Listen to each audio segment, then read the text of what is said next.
Welcome to the Tech Egg. Don't get scrambled. Enjoy the video.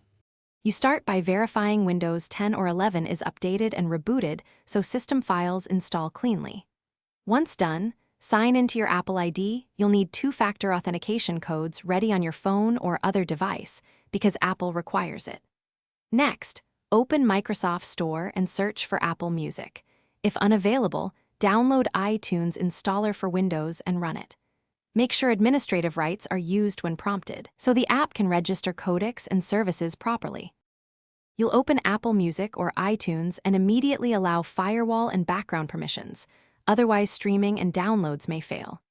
After that, sign in with your Apple ID, and when asked, enable iCloud Music Library or Sync Library so playlists and purchases appear.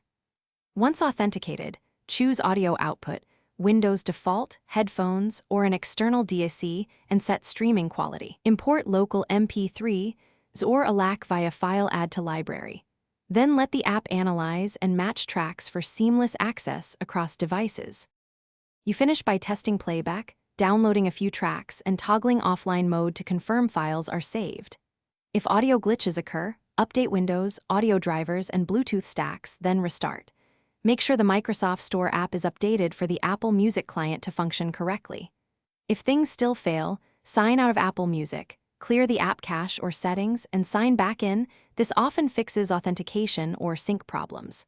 Finally, if two-factor prompts fail, verify your trusted devices and codes. Thanks for watching. Consider subscribing if I helped unscramble your problems.